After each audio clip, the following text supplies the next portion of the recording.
Yeah, good morning to all. This is another unit in the management science, that is operations and marketing management. Under this unit, we are going to discuss the four topics. One is in principles of plant layout and methods of production. And under the methods of production, we are going to study regarding to the work study, method study, work measurement, and the types of plant layout. This is in one part, and the second part talk regarding to the inventory and inventory quality control. I mean inventory management and quality control aspects will be discussed here. It talk regarding statistical quality control, control charts, and total quality management and objectives of inventory control. That is in the second part. And third part talk regarding material management. Under material management, we will discuss how to order the material and what is the economic order quantity, how to analyze and how to segregate the material like an ABC analysis, VED analysis, that which we are going to be we are going to discuss under the material management. Here we will discuss regarding to the store management and the store records management, just in time, supply chain management. These are the parts, these are the elements that which we will discuss under the third part.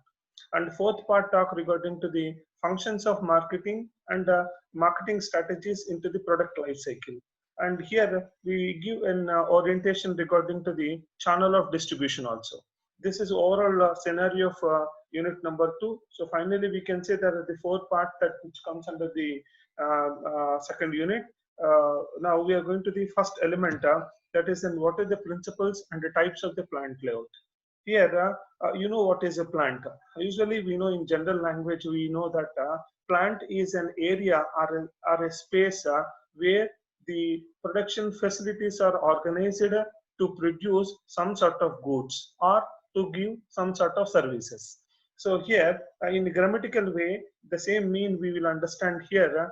Plant layout is a mechanism which involves knowledge of space requirement for the facilities and involves their prior arrangement so that the continuous and steady movement of the production cycle takes place.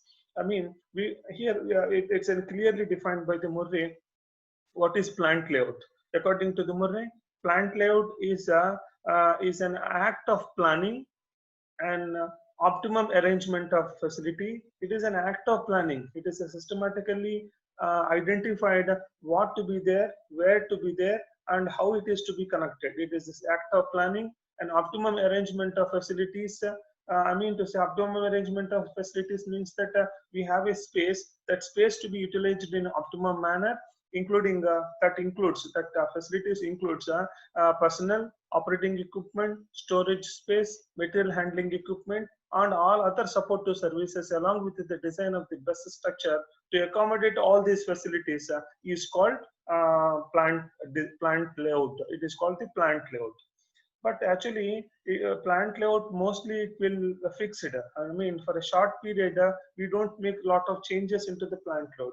But in the long range, we'll identify some sort of problems that which will arise in the plant layout. It is because of new standards may be adapted, and there may be the change into the product and the change in the plant layout design, or either going for the expansion or no, they go for the expansion or diversification. In all these aspects, there will be a problem for the plant layout. So we need to understand the type of plant layout. Based on that, based on that, the type of production system will be designed. So according to the production system and plant layout to be designed. For that, we need to understand what are the types of plant layouts we are having, what are the principles to be followed for the plant layout. These are the basic objectives for the good plant layout design: to stimulate the materials, to minimize the material handling costs, facilities of manufacturing progress by maintaining the balance in the processes, maintain the flexibility of arrangements of operations, maintaining the high turnover in the process inventory, effective utilization of men, equipment, and space, increase the employee morale, and minimize the interface from machines, reduce the hazards affecting the employees, and the hold investment low, hold the investment in equipment. So these are all the basic objectives of the good plant layout design. And we have in some principles to be followed while we are designing the plant layout. So here we need to consider the minimum space. We need to consider the minimum space movement, minimum movement of in the plant mechanism, and whatever the activities we are performing, we need to maintain a minimum distance for the saving of the time and cost of transportation and machine material handling, and the principles of space utilization. The principles of space utilization. It is another factor. That is the basic purpose of the plant layout design.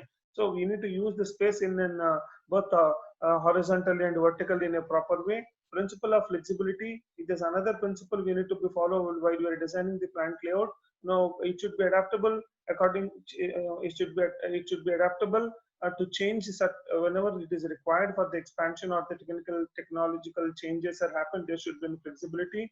Principles are interdependency, and actually this is another important factor, that we need to have a close proximity of the processes to be very near to us. So then we can have a continuous production, and improvement is possible, or I mean to say that higher productivity can be done.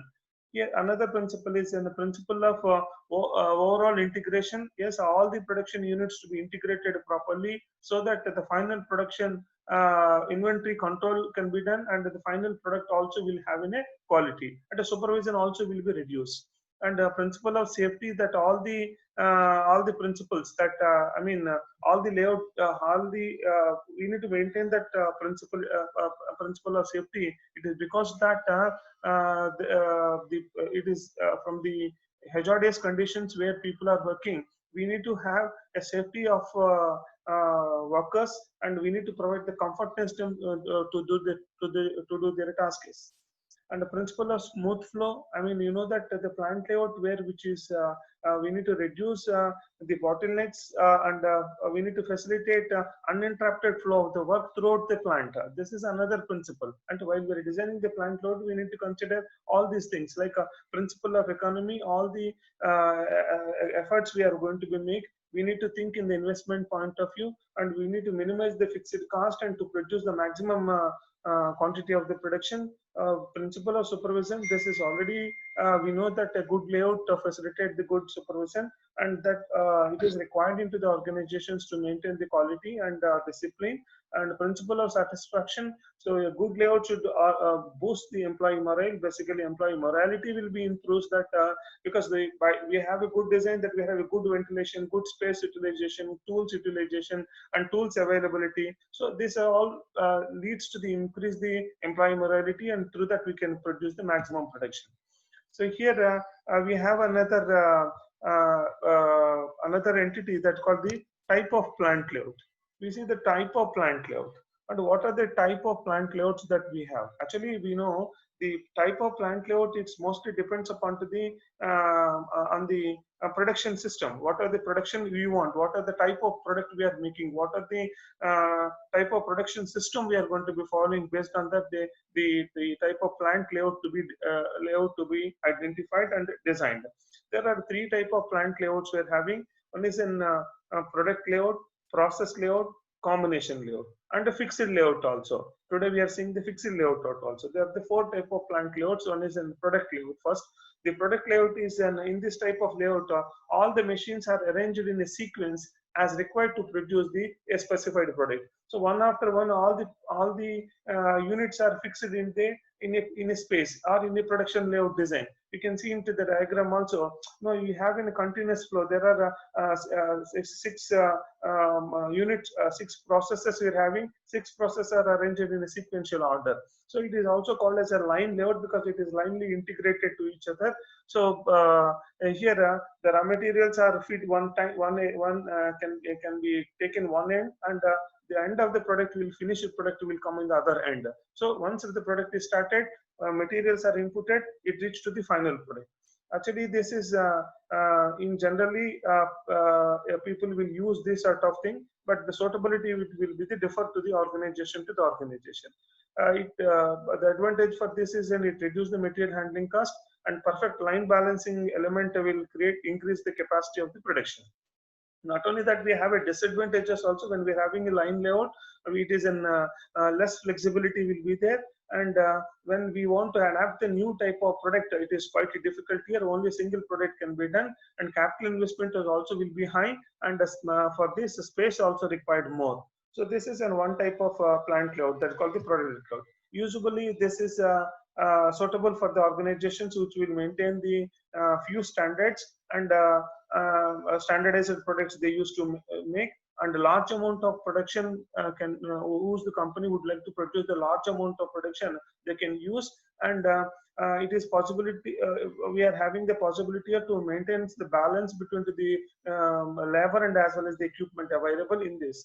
This is suitable for sort of organizations which require the minimum number of minimum inspection is required. No, means once the product is material is given, output will come in the other end. So this is about the suitability of the product layout.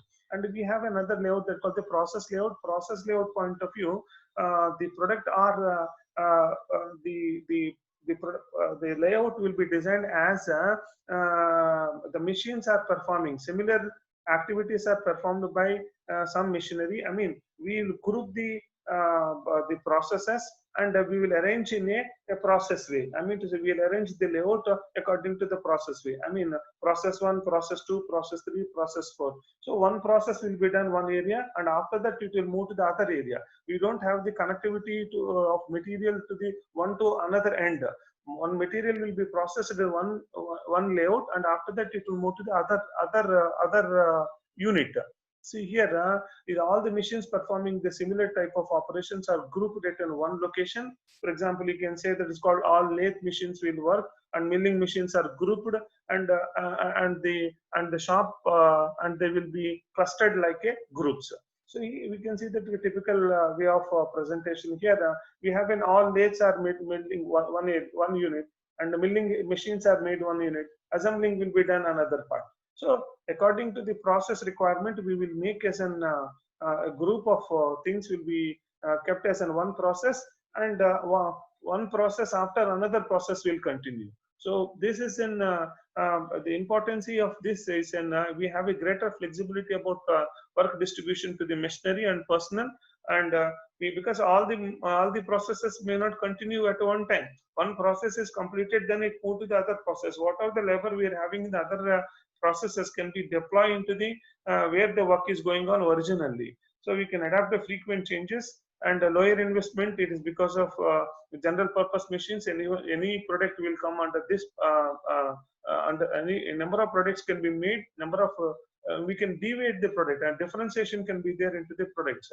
So we can use a less costly, and special purpose machines can be used. Specialization is possible into the process layout. We have an disadvantages also. It is an long movement of occurring of material handling, and it is also material handling costs are higher. Why? Because first material will be dumped one area, there the processes will be done, then it's moved to the next area. It is no, I mean, the material processing, it is a very material holding cost will become high, then automatically cost of product also will be rise.